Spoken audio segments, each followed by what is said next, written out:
of Somalia. I request protocol to escort His Excellency and invite him to address the Assembly.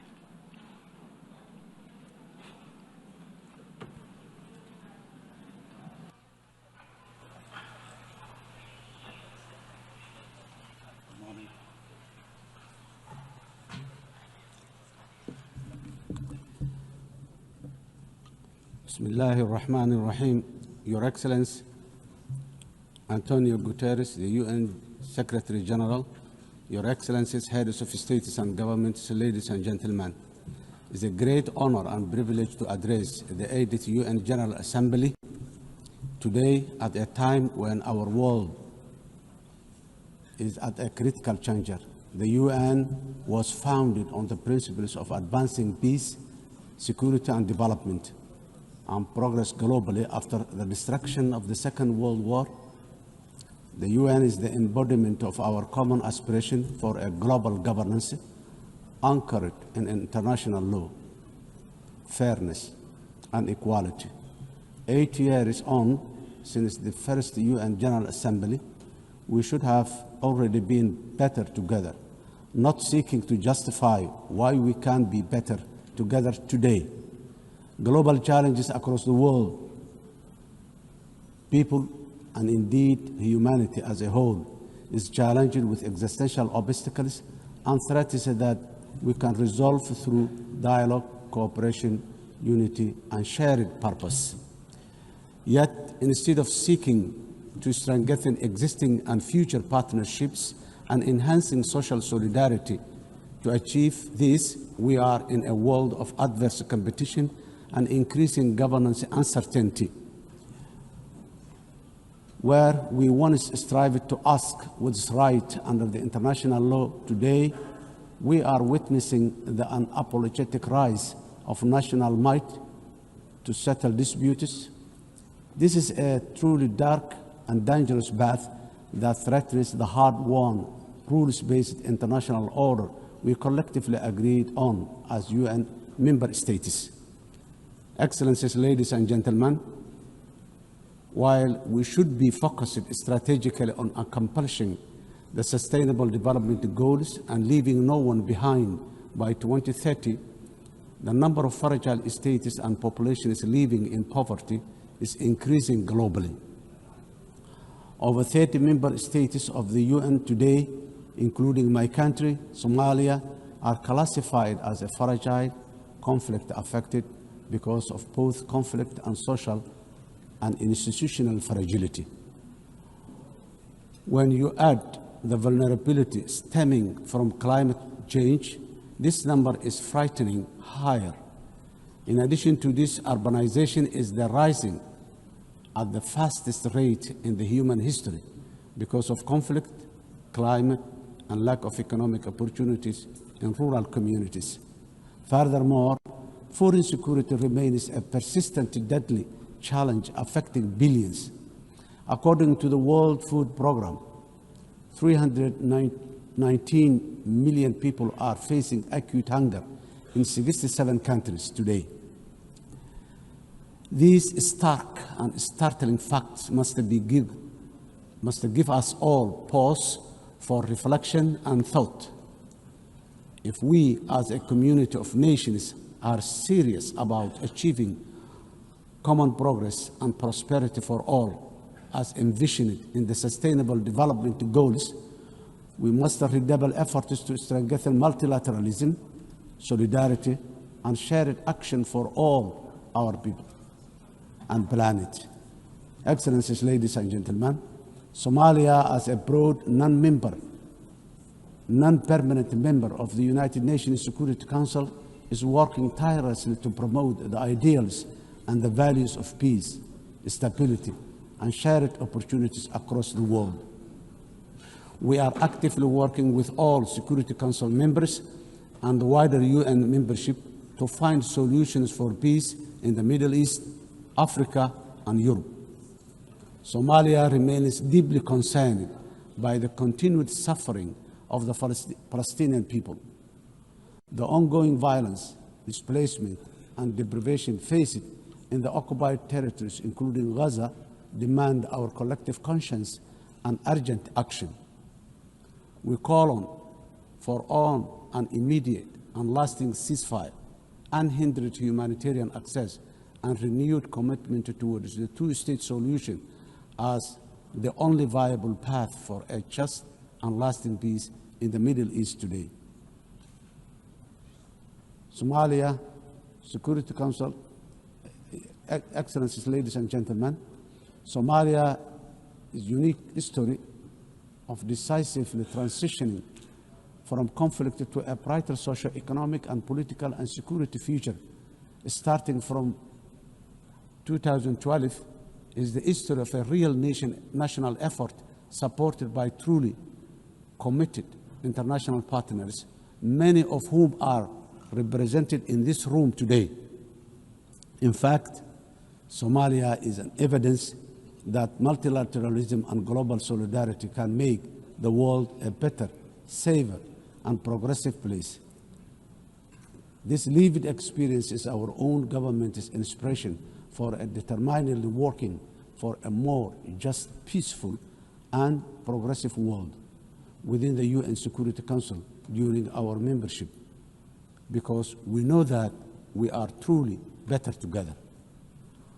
When we all work in unison at home, we are bravely fighting the last remaining pockets of international terrorism while building a strong and sustainable national security architecture.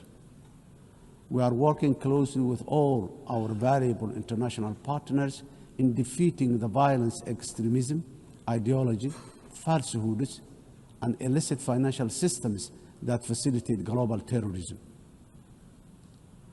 As a result of our efforts in Somalia, our people and citizens across the world are safe today. Of course, while we remain grateful for all international support to combat terrorism, I strongly commend the unwavering commitment and courage of Somali security forces and the local community defense forces for their sacrifices, resilience, and success against Al-Shabaab and ISIS, the two most dangerous terror organizations in the world today. This will continue until we achieve complete victory and harmony in our country, our region, our continent, and the wider world. We must never give in to cowardly terrorists. Excellencies, ladies and gentlemen, our government has embarked on a historic journey to undertake universal suffrage elections in Somalia for the first time in 57 years. Somalia was Africa's first democratic nation in the 1960s, and we are proudly returning to that path of inclusive governance once again. Today, our national election registration process is ongoing, and more than 40 independent political associations have registered to participate in the upcoming elections.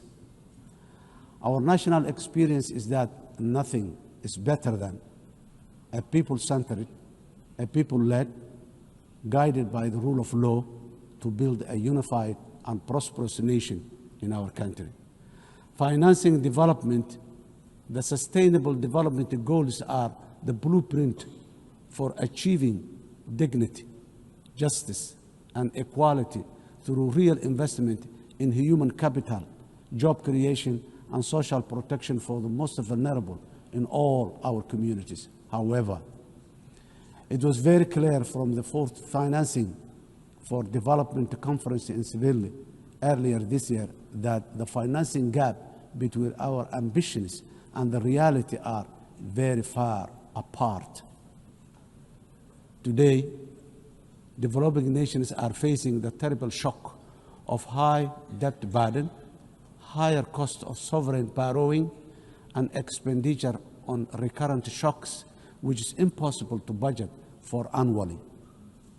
The traditional economic model of forecasting predictable expenditure supported by clear revenue streams is no longer this simple.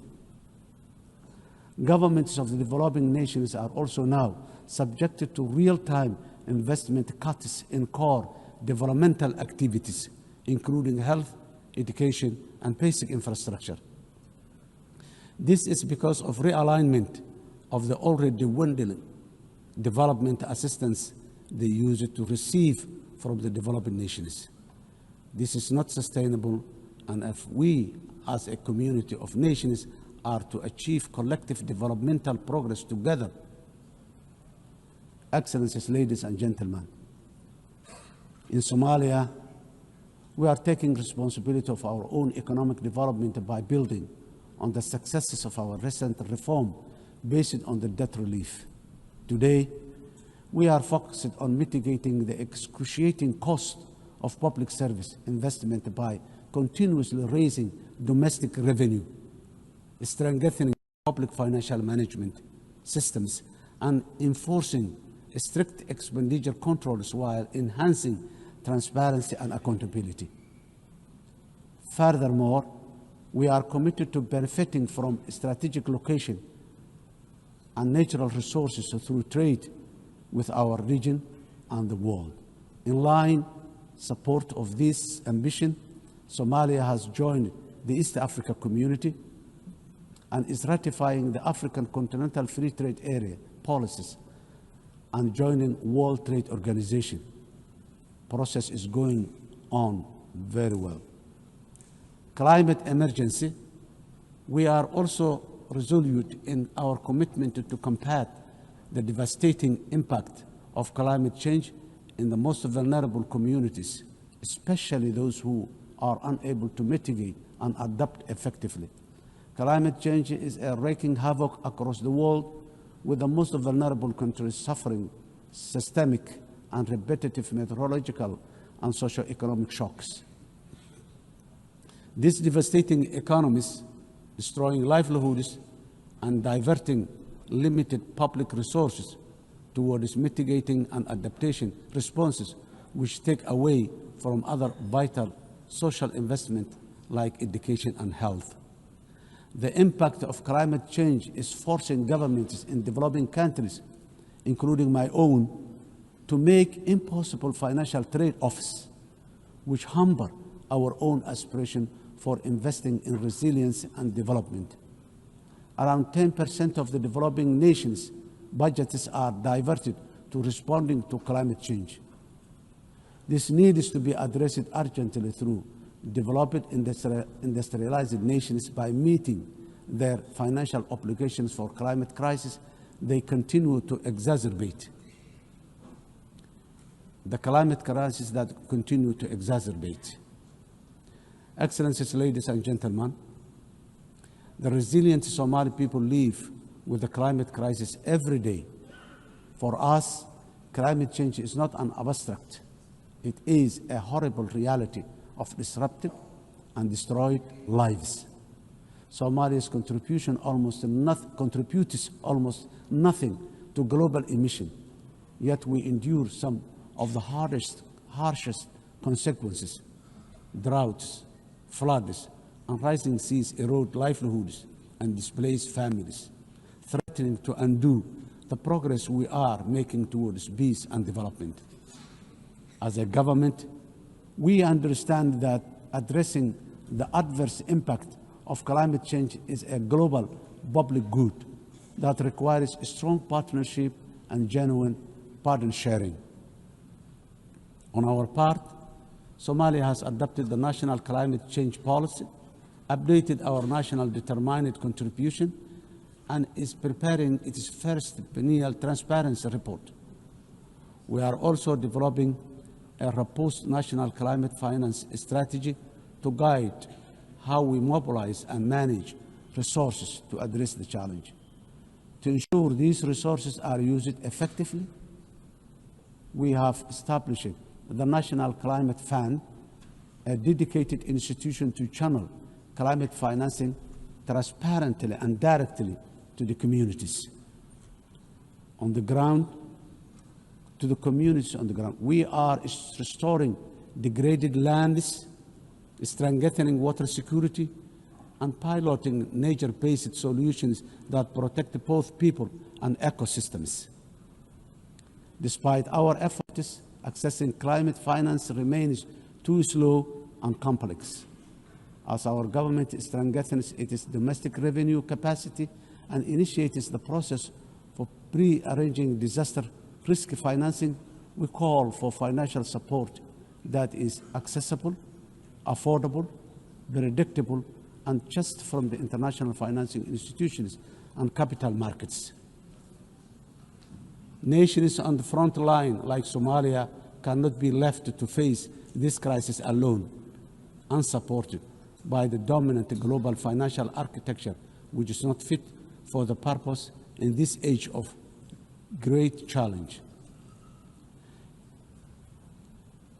Excellencies, ladies and gentlemen, in conclusion, the 80th anniversary of the UN General Assembly is the best possible opportunity to take stock of our global achievement as far as our common commitments to sustainable development are concerned. We quietly transitioned from the Millennium Development Goals to now the Sustainable Development Goals. Now, I wonder, with the clock rapidly ticking very fast towards 2030, what the next acronyms of our global development aspirations will be. For us, being better together means common ownership, common responsibility, and genuine partner sharing on the global achievement of sustainable development through investment in a resilient and fair future for all. I thank you.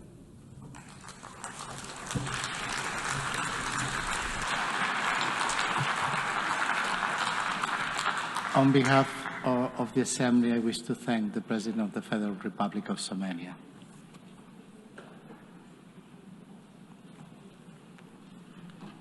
And now the Assembly will hear an address of His Excellency